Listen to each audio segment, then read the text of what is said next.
বন্ধুরা, কতগুলো বসন্ত পার করেছি, এখনো পর্যন্ত আমার ছেলের দিকে ওরকম কোনো নজর দেই নাই। কিন্তু ইদানিং আমি যেন নিজেকে আর আগলে রাখতে পারতেছি না। আমি আর নিজেকে কোনোভাবেই ঠিক রাখতে পারতেছি না। আমার নাম হচ্ছে জাহানারা পারভীন। বেশ কয়েক বছর হলো আমার স্বামী বিদেশে থাকে। আর ইদানিং তার কথা আমার খুব মনে পড়ে। কিন্তু চাইলেও আমি তাকে আমার কাছে আমার করে পাই না। ওই ভিডিও কলে ইমোর মাঝে মধ্যে একটুক দেখা সাক্ষাৎ হয়, কথাবার্তা হয়। কিন্তু বন্ধুরা, এইভাবে কি একটা মানুষ বেঁচে থাকতে পারে? সত্যিই আসলে পারে না। আমি পারতেছি না। কি বল বন্ধুরা? আসলে আমার ছেলে সিয়াম, ইদানিং সে অনেক বড় হয়ে গেছে। আগের চাইতে অনেক দুষ্টু হয়েছে, ফাজিল হয়েছে। শুধু তাই না, সে ক্রিকেট খেলে, ফুটবল খেলে। ইদানিং বেশ ভালোই বড় হয়েছে তার। তো ইদানিং তার নামে আমার কাছে অনেক বিচারও আসে। বিচারগুলো আসলে এরকম যে সে ইদানিং নাকি অনেকগুলো মেয়ের সঙ্গে রিলেশন করে। এই নিয়ে আমাকে অনেক বিচার পোহাতে হয়। তো এটা নিয়ে আমি তার অনেক বিচারও করেছি, তাকে অনেক সাবধানও করেছি। কিন্তু ইয়াং বয়সের ছেলে মানুষ তো, আসলে আমি তাকে যতই শাসন করি আর তাকে আমি যতই বারণ করি, সে কি আমার কথা শুনবে? না, শুনবে না। আসলেই সে আমার কোনো কথা শুনছে না। কিন্তু বন্ধুরা, ইদানিং আমার ছেলের কথা খুব বেশি মনে পড়ে। ছেলে যে এত বড় হয়ে গেল। ও তো অনেকগুলো মেয়ের সঙ্গে এই সমস্ত কাজ করতেছে। যদি তার সঙ্গে আমার একটা ভালো একটা সুসম্পর্ক হয়, তাহলে তো এই যে আমার জামাই বিদেশে থাকে, আমি অন্তত কিছুটা হলেও এইটা থেকে আমি রেহাই পাব। আসলে গ্রামের অনেক মানুষ আছে, যেমন আমার চাচাতো ভাই, মামাতো ভাই, তারপর আমার চাচার শ্বশুর থেকে শুরু করে মামার শ্বশুর, অনেক মানুষ আছে। এবং আমরা যেই দোকান থেকে বাজারপাতি আনি, মুদির বাজার টাজার যা কিছু আছে, সবকিছু আনি, সেই দোকানদার আলাও আমার দিকে একটু কুদৃষ্টিতে তাকায়। বলতে গেলে একটু খারাপ নজরে তাকায়। তার নজর থেকেও কিন্তু খুব একটা বেশি রক্ষা পাওয়া যায় না, খুব একটা বেশি কিন্তু বাঁচা যায় না। সেও আমার দিকে একটু কেমন যেন করে জানি তাকায়। তো আমি তার দৃষ্টিভঙ্গি সবকিছু বুঝি। কিন্তু আসলে আমি তো একটা মেয়ে মানুষ, তার উপর আবার প্রবাসীর স্ত্রী। আর প্রবাসীর স্ত্রীদের দিকে এমনিতেই কিন্তু অনেক মানুষ নজর দেয়, ঠিক আছে? যেই কারণে আমাকে একটু সাবধানতার সহিত চলাফেরা করতে হয়। তো যাই হোক বন্ধুরা, আজকে তোমাদের জন্য আমার ছেলের সঙ্গে করে নিয়ে একটি নতুন একটা গল্প নিয়ে হাজির হলাম। গল্পটা শুনলে সত্যি বন্ধুরা তোমরা মুগ্ধ হয়ে যাবে, তোমাদের অনেক বেশি ভালো লাগবে, খুবই মজার গল্প। তার আগে বলো বন্ধুরা, আমার কলিজার, আমার প্রাণের বন্ধুরা, তোমরা কেমন আছো সবাই? অবশ্যই কমেন্ট করে জানাও। বন্ধুরা, তোমাদের উৎসাহ আমার খুব ভালো লাগে, ঠিক আছে? তোমরা অনেকেই আমার গল্পগুলো পছন্দ করো, তোমাদের ভালোবাসার ঋণ আমি কখনো শোধ করতে পারবো না। তো বন্ধুরা, চলো শুরু করি। আমার নাম হচ্ছে জাহানারা পারভীন। বন্ধুরা, আমার বয়স এখন বর্তমানে 30 বছর। হ্যাঁ, আমার স্বামী মূলত একজন প্রবাসী, তিনি বিদেশে থাকেন। তিনি মালয়েশিয়াতে থাকেন। তো অনেকদিন যাবত ইদানিং আমার আসলে রাতে একদমই ঘুম আসে না। আমার আসলে ঘুমাতে গেলে দেখা যায় যদি ঘুমাই 10টার দিকে, ঘুমাইতে ঘুমাইতে রাত বাজে 3টা। আর সারাক্ষণ একে ওকে নিয়ে আমি স্বপ্ন দেখি। এ আমাকে আদর দিচ্ছে, ও আমাকে ভালোবাসা দিচ্ছে।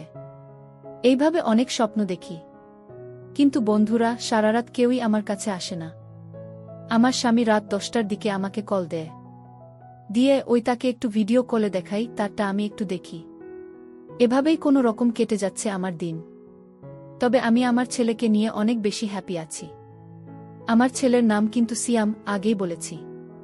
সে এখন ইন্টারমিডিয়েটে পড়াশোনা করতেছে। বেশ উঁচু লম্বা, বড় হয়ে গেছে। একদম বাবার মতো অনেক লম্বা এবং অনেক হ্যান্ডসামও হয়ে গেছে। তো ইদানিং তার নামে আমাকে অনেক বিচার শুনতে হয়। কলেজে ওই মেয়েকে নিয়ে নাকি পার্কে গেছে, ওই মেয়েকে নিয়ে নাকি আবাসিক হোটেলে গেছে, অমুক বন্ধুর বাসায়, ওই ফ্ল্যাটে গেছে ওই মেয়েকে নিয়ে, সেই মেয়েকে নিয়ে। ছেলেটা একেবারে বাবার মতো দুষ্টু হয়েছে। তার এই বিচার শুনতে শুনতে আমি একেবারেই ক্লান্ত হয়ে গেছি, আমি আর পারতেছি না। তখন আমি একটা বিকল্প বুদ্ধি বের করি যে আসলে কি করলে আমার এই পাগল ছেলেটা, দুষ্টু ছেলেটাকে আমি আটকাতে পারব। সত্যি কথা বলতে কি, ইদানিং আমার ছেলের অত্যাচারে আমার জীবনটা একেবারে অতিষ্ঠ হয়ে পড়েছে। আমি না পারতেছি বিদেশে ওর বাবার কাছে কল দিয়ে এই সমস্ত কুকীর্তির কথা বলতে, না পারতেছি ওকে আমি শায়েস্তা করতে। কিন্তু এইভাবে তো আর থাকা যায় না। তখন আমি ওকে অনেকবার বুঝানোর চেষ্টা করেছি, শাসনও অনেকবার করেছি, কিন্তু না। আমি দেখেছি ওকে বুঝিয়ে বা শাসন করে মেরে আসলে কোনো কিছু হচ্ছে না। ও যেন আরও দিন দিন আরও নষ্ট হয়ে যাচ্ছে। তখন আমি চিন্তা করলাম, আচ্ছা, আমিও তো দিন শেষে একা। আর আমার ছেলেটা এত দুষ্টু, এত ফাজিল, এতগুলা মেয়ের সঙ্গে এই সমস্ত কিছু করে বেড়ায়। আচ্ছা, ওকে যদি আমি কোনো কিছু একটা ব্যবস্থা করে দেই, তাহলে তো আর বাহিরের মেয়েদের সঙ্গে আর ওই সমস্ত ফালতু কাজ করবে না। আচ্ছা, কি করা যায়? তো বন্ধুরা, তখন আমি যেটা করলাম সেটা শুনলে তোমাদের মাথা একেবারে ঘুরে যাবে, বুঝেছ? তখন আমি একদিন আমার ছেলেকে কল দিলাম। কিরে সিয়াম, তুই কই আছিস? আমার ছেলে আমাকে বলতেছে, এই তো মা, আমি একটু মাঠে এসেছি, বন্ধুদের সঙ্গে একটু খেলাধুলা করতে। আমি ওকে বললাম, শোনো, আজকে একটু বাসায় তাড়াতাড়ি ফিরবি, তোর সঙ্গে আমার প্রয়োজনীয় দরকারি কথা আছে। আমার ছেলে আমাকে বলল, ওহ, দরকারি কথা তো তোমার আমার সঙ্গে প্রতিদিনই থাকে। আমি ওকে বললাম, না, আজকে আয়, আজকে সত্যিই তোর সঙ্গে আমার দরকারি কিছু কথা আছে। ঠিক আছে? তখন ও আমাকে বলল, সিরিয়াসলি? আচ্ছা ঠিক আছে, আজকে একটু আগেই আসব। খেলাধুলা শেষ করে আজকে আর বন্ধুদের সঙ্গে আড্ডা দিব না। আড্ডা না দিয়ে আজকে বরং তোমার কাছে চলে আসব, আমার প্রিয় আম্মু। এই কথা বলে আমার ছেলে ফোনটা কেটে দিল। বন্ধুরা, তারপর আমি দেখি রাতে ও আমার মন রক্ষা করার জন্য আমার জন্য নান রুটি, তারপর হচ্ছে ওই চিকেন কাচ্চি টাচ্চি নাকি জেন বলে এগুলা নিয়ে এসেছে। আমাকে বায়না দিচ্ছে, বুঝছেন? তারপর আমাকে এসে বলতেছে, আম্মু সরি, আমি আর আড্ডা দিব না, আর খেলাধুলা করব না। তখন আমি ওকে বললাম, আচ্ছা, তোমাকে আমি কিছু কথা বলতে চাই। তুমি কারো কাছে বলবে না তো? তখন ও বলতেছে, না আম্মু, আমি কারো কাছে বলবো না। তবে কি তুমি তোমার ছেলেকে বিশ্বাস করো না? আমি তখন ওকে বললাম, হ্যাঁ, বিশ্বাস করব না কেন? আমি তো তোমাকে অনেক বেশি বিশ্বাস করি। তখন ও বলতেছে, তাহলে এতই যদি বিশ্বাস করো, তাহলে বলতেছ না কেন? তখন আমি ওকে বললাম, আচ্ছা সিয়াম, তুমি তো এখন অনেক বড় হয়েছ। এই যে তুমি তোমার কলেজের ফ্রেন্ড বান্ধবীদেরকে নিয়ে এই যে তুমি কলেজে যাচ্ছ, পার্কে ঘুরে বেড়াচ্ছ, আবাসিক হোটেলে যাচ্ছ, এই যে আরও শুনলাম তুমি তোমার কোনো বন্ধুবান্ধবের ফ্ল্যাটেও নাকি মেয়ে নিয়ে যাও। এগুলা কি সত্যি? তুমি সত্যি কথা বলো, আমি তোমাকে কোনো কিছু বলবো না। তখন ও আমাকে বলতেছে, হ্যাঁ আম্মু, এগুলা তো সত্যি। তখন আমি ওকে বললাম, দেখো বাবা, আমাদের তো সমাজে একটা মান-সম্মান আছে। তাছাড়া তোমার বাবাও তো এখন আর দেশে থাকে না। তোমার এই যে দাদা দাদি, ওরা তো তোমাকে কোনো কিছু বলতে পারতেছে না। তোমাকে তারা অনেক বেশি ভালোবাসে। তখন ও আমাকে বলতেছে, তাহলে আম্মু একটা কাজ করো না, আমাকে বিয়ে দিয়ে দাও। তখন আমি ওকে বললাম, ওরে আমার দুষ্টু ছেলে, শোনো, তোমার এখনো বিয়ের বয়স হয় নাই। বুঝেছ? আর শোনো, তোমার বিয়ের বয়স হলে তখন তোমাকে আর আমার বলা লাগবে না। ঠিক আছে? আমি নিজেই তোমাকে একটা ভালো একটা ছেলে দেখে, ঠিক আছে? তোমাকে আমি বিয়ে দিব। বিয়ের কথা তোমার মনে করে দিতে হবে না আমাকে। আমি বুঝেছি যে তুমি যে অনেক বড় হয়ে গেছ, আমি এটা বুঝতে পারি। বন্ধুরা, ছেলের মুখে বিয়ের কথা শুনে সত্যি আমি মনে মনে ভাবতে লাগলাম, তার মানে ছেলে তো আমার অনেক বড় হয়ে গেছে। মাকে সে বিয়ের কথা বলতেছে। তখন আমি তাকে বললাম, তুমি তোমাকে বিয়ে করাই লাগবে? সে বলতেছে, হ্যাঁ। তখন আমি তাকে বললাম, আচ্ছা, বিয়ে ছাড়া কি তোমার অন্য আর কোনো উপায় নেই? মানে অন্য আর কোনো রাস্তা নেই? তখন সে আমাকে বলতেছে, অন্য আর কি রাস্তা মা? আমি তাকে বললাম, শোনো, বিয়ে ছাড়াও আমার কাছে আরও একটা উপায় আছে, অন্য আরেকটা রাস্তা আছে। আমি যদি তোমাকে সেই রাস্তাটা বেছে দেই, তুমি কি এই সত্যি এই কাজটা করবে? কিন্তু খবরদার তোমার বাবাকে এই বিষয়ে কোনো কিছু বলা যাবে না। তখন সে আমাকে বলল, না মা, তুমি আমার জন্য একটা উপকার কাজ করবে, আমি কি বাবার কাছে এই কথাগুলো বলবো নাকি? তুমি আমাকে বিশ্বাস করতে পারো মা, আমার লক্ষ্মী মা। আমি বাবার কাছে এই বিষয়ে কোনো কিছুই বলবো না। ছেলের মুখে এই কথা শুনে সত্যিই আমি অনেক ভরসা পেলাম। তখন আমার ছেলেকে আমি বলছি, আচ্ছা, তুমি বিয়ে করতে চাইছো কি জন্য? মানে দুজনের সঙ্গে থাকবে আদর, সোহাগ, ভালোবাসা, এগুলোর জন্য কি? তখন সে আমাকে বলছে, হ্যাঁ মা, আমার তো অনেক বন্ধুরা বিয়ে শাদী করে সংসার করছে। তাছাড়া তুমি তো আমার মা, কিন্তু তুমি আমার মা হলেও তুমি আমার বন্ধুর মত। তোমার কাছে সব কিছু শেয়ার করা যায়। তখন আমি ওকে বললাম, আচ্ছা ঠিক আছে, তুমি যেহেতু আমাকে বন্ধু মনে করো, তাহলে তুমি আমার কাছে সব কিছু খুলে বলো। তুমি কেন, কি কারণে তুমি বিয়ে করতে যাচ্ছ? তোমার কি বিয়ের বয়স হয়েছে? তোমার বয়স মাত্র 18 হয়েছে। পড়াশোনা করতেছে ইন্টারে, তুমি অনার্স পড়াশোনা করবে, মাস্টার্স কমপ্লিট করবে, ভালো একটা জব নেবে, তারপর না হয় তোমার বিয়ের চিন্তাভাবনা নেব। কিন্তু তুমি এখনই বিয়ে করার জন্য পাগল হয়ে গেছ। এখন তোমাকে কে মেয়ে দেবে বলো তো? তুমি তো বেকার পুরুষ। তো তুমি আমাকে বলছে তা অবশ্য ঠিক, এই জন্য তোমার আমি রিলেশন করে, আর রিলেশন করে করে আমি আমার চাহিদা মেটাই। তখন আমি তাকে বললাম, আচ্ছা এই যে তুমি মেয়েগুলোর জীবন যে তুমি নষ্ট করছো, এই মেয়েগুলো তো তোমাকে একটা সময় গিয়ে তোমাকে অভিশাপ দিবে, তখন তোমার তো ভবিষ্যৎটা অন্ধকার হয়ে যাবে। বলা চলে এক প্রকার তোমার ভবিষ্যৎটা নষ্ট হয়ে যাবে। কারণ জানো, তুমি এই যে মেয়েগুলোকে প্রেমের ফাঁদে ফেলে তাদের সঙ্গেই যে রুম ডেট করছো, আবাসিক হোটেলে নিয়ে যাচ্ছ, পার্কে নিয়ে যাচ্ছ, তাদেরকে তুমি স্বপ্ন দেখাচ্ছে বিয়ে করবে, সংসার করবে, কিন্তু তুমি তো তাদেরকে বিয়ে করবে না, সংসারও করবে না। তাহলে তুমি যে মেয়েদের মন ভাঙতেছ, তুমি জানো মানুষের মন ভাঙ্গা মসজিদ ভাঙা এক সমান। এই মেয়েগুলো কিন্তু তোমাকে একটা সময় অভিশাপ দেবে, তখন তোমার জীবন কিন্তু অনেকটাই কষ্ট হয়ে দাঁড়াবে। বুঝেছ? এই জন্য মানুষের বন্ধু আর নিতে হয় না। বাবা, তখন আমার ছেলে আমাকে প্রশ্ন করছে, মা তাহলে আমি কি করব? এখন আমার তো আর কোনো উপায় নেই, কিন্তু আমার তো এটা করতে করতে অভ্যেস হয়ে গেছে। তখন আমি তাকে বললাম, আচ্ছা সিয়াম, তুমি তো আমাকে তোমার ফ্রেন্ড ভাবো তাই না? তখন আমার ছেলে আমাকে বলছে, হ্যাঁ মা, তুমি তো আমার ফিন্ডি। আমি তাকে বললাম, আচ্ছা তুমি আমাকে আজকে থেকে আর মায়ের চোখে দেখবে না, আমাকে তুমি ফ্রেন্ড চোখে দেখবে। মনে করা আমি তোমার কোনো কলেজের ক্লাসমেট অথবা তোমার বান্ধবী। এখন আমি যদি তোমার বান্ধবী হয় তাহলে তুমি আমার সঙ্গে কে কি করবে? তখন আমার ছেলে আমাকে বলছে, না মা, তুমি যে কি বলো না, তুমি আমার বান্ধবী ঠিক আছো, কিন্তু তুমি তো আমার মানে সাথী বান্ধবী, তোমার সঙ্গে আমি কি করব? তখন ওকে আমি বলছি, দেখো সিয়াম, তোমার তো ওটা লাগবে, তোমার তো এই চাহিদাটা লাগবে, তাই না? আচ্ছা ধরো আমি যদি তোমার গার্লফ্রেন্ড হই, তখন তুমি আমার সঙ্গে কি করবে? তখন বন্ধুরা আমার ছেলে আমাকে বলছে, মা তুমি যদি সত্যি আমার গার্লফ্রেন্ড হও, তাহলে তুমি কি আমি অনেক ভালোবাসব। আরে তুমি আমার গার্লফ্রেন্ড বলতো আমার জন্য অনেক সুবিধা হবে। তোমাকে হোটেলে নিয়ে যেতে হবে না, পার্কে নিয়ে যেতে হবে না, তুমি আর আমি আমরা তো রুমেই অনেক কিছু করতে পারবো, রুম ডেট করতে পারবো। ছেলের মুখে এমন কথা শুনে আমি অনেকটা লজ্জা পেয়ে গেলাম। তখন সত্যি কথা বলতে আমার মুখে এক মুচকি হাসি চলে আসলো। তখন ও আমাকে বলছে, কিন্তু মা তুমি তোমার মা, তোমার সঙ্গে এটা কেমনে করব? তখন আমি তাকে বলছি, আসলে বন্ধুরা কি বলুন তো, আমার তো এক মানুষ আমি, তাই না? আমার শরীর তো রক্ত মাংস আছে।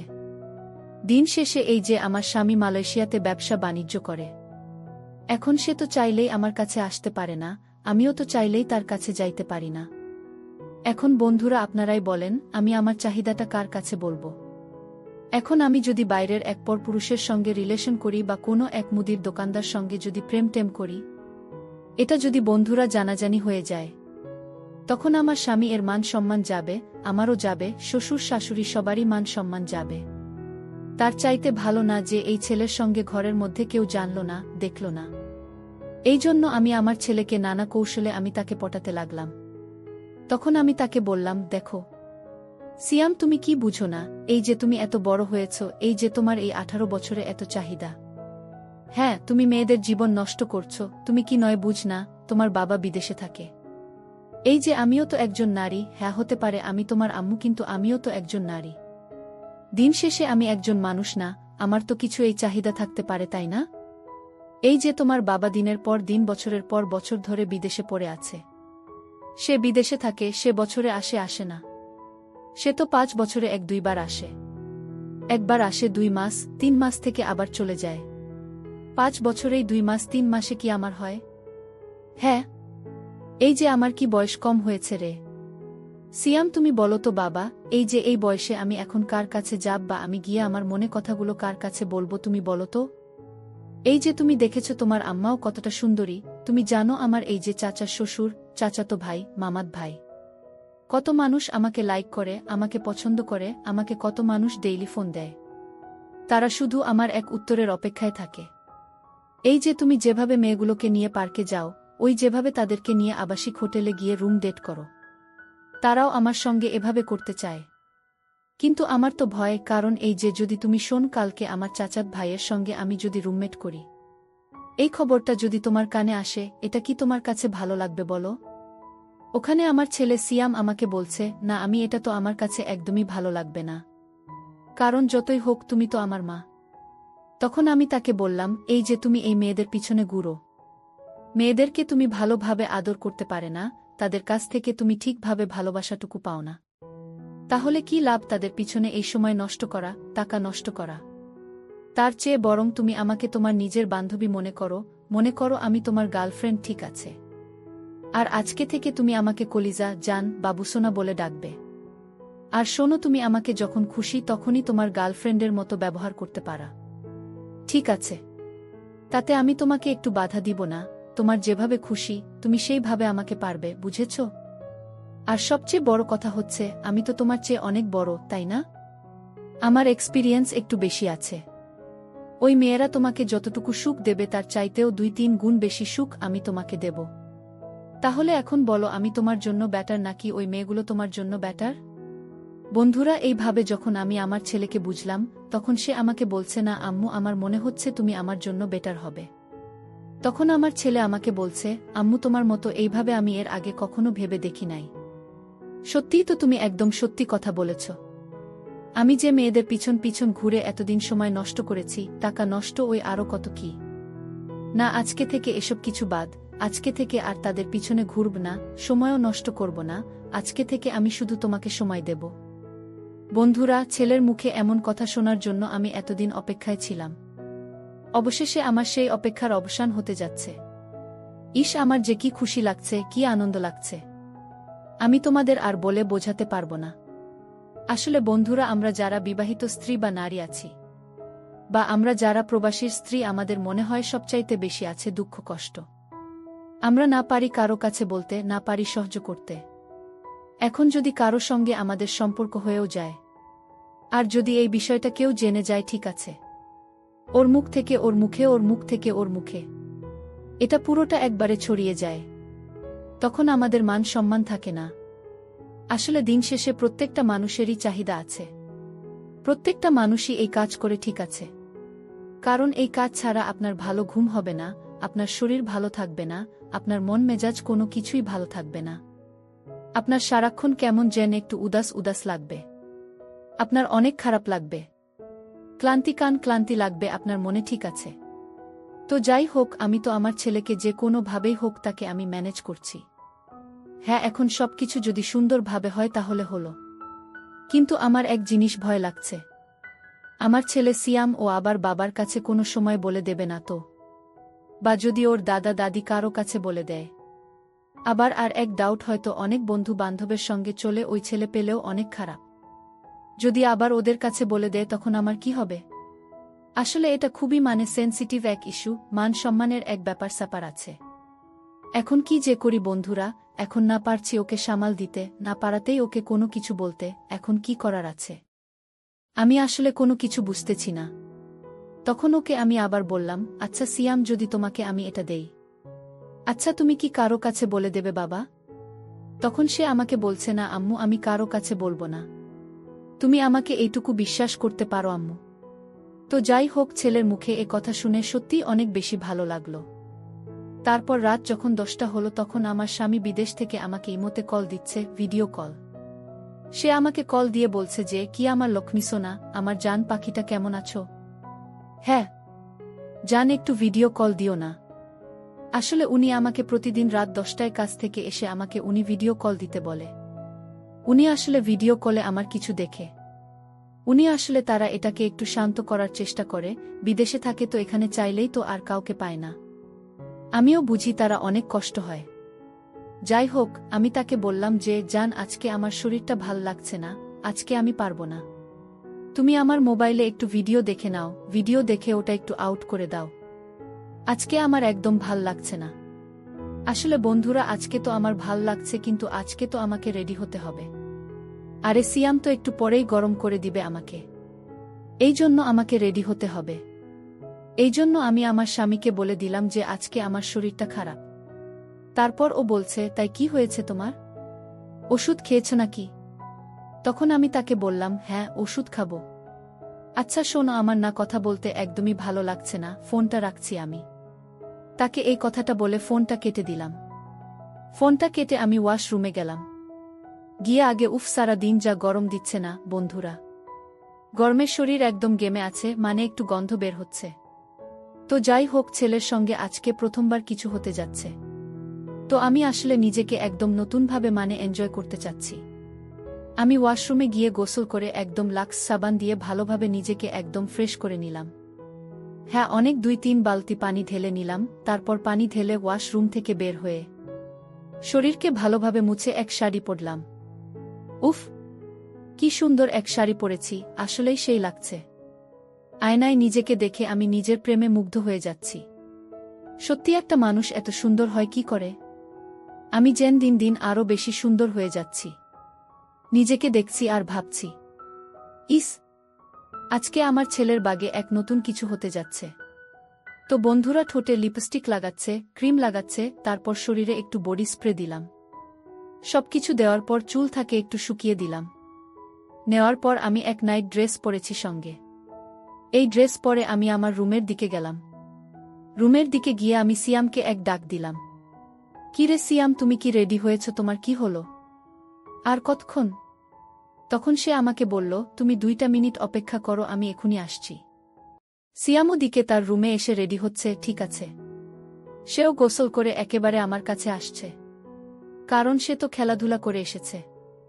তাকে আমি সুযোগ দেই নাই। তো যাই হোক বন্ধুরা, তারপর সিয়াম আসলো আমার কাছে। সিয়ামকে আমি আবারও বললাম, আচ্ছা সিয়াম, তুমি আমাকে সত্যি করে বলো না, তুমি কখনো এই কথাগুলো কারো কাছে বলবে না তো?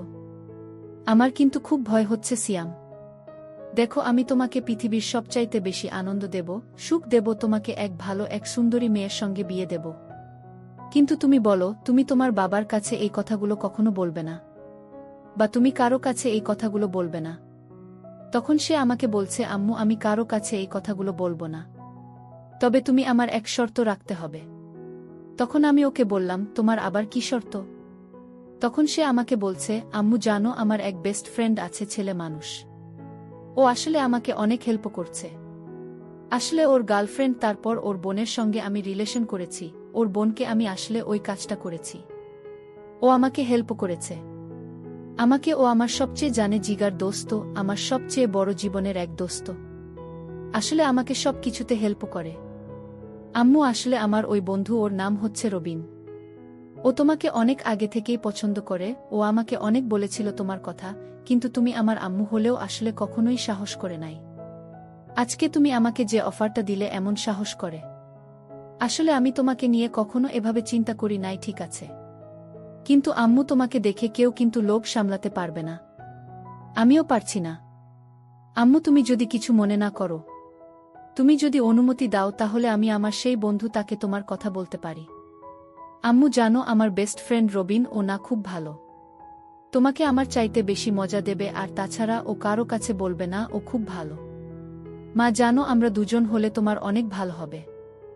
আমি বললাম, তোর বন্ধু রবিন কারো কাছে বলবে না তো? তো বন্ধুরা, আমি অনেক হিসাব মিলিয়ে দেখেছি যে আসলে এই বয়সে দুজনকে তো আমি সামলাতে পারবো। এই ঠিক আছে, সমস্যা নেই, আমার কোনো সমস্যা নেই। তারপর আমার ছেলে আমাকে বলতেছে, আচ্ছা আম্মু, আমার বন্ধুকে আমি কালকে বলব, ঠিক আছে? আজকে আমি একটু আনন্দ উল্লাস করি। তারপর বন্ধুরা, সাদা রাত আমার উপর দিয়ে জ্বর গেল। আসলে ইয়ং বয়সের ছেলেরা একটু বেশিই করে। তবে ও একটু সমস্যা ছিল, খুব বেশি একটু লং লাস্টিং পারে না। ঠিক আছে, তবে মোটামুটি ভালোই হয়েছে, এই 3-4 বার হয়েছে।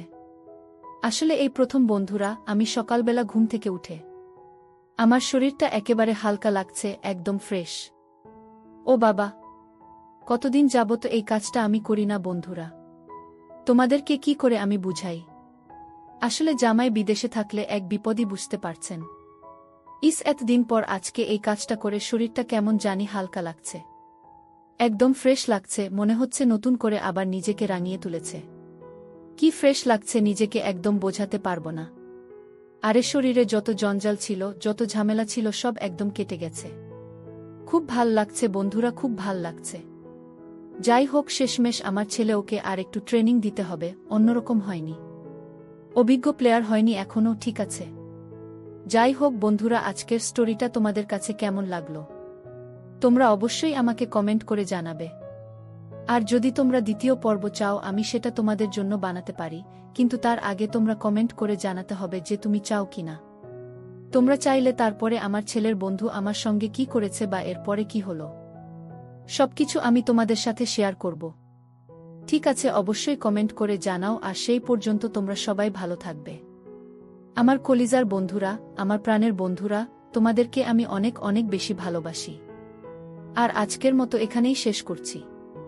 ভিডিওটা অনেক বেশি বড় হয়ে যাবে বলে, কারণ তুমি অনেক কাজ করো তাই না? তারপরে আমার ভিডিওটা দেখো, সেজন্য তোমাদেরকে অনেক বেশি ধন্যবাদ।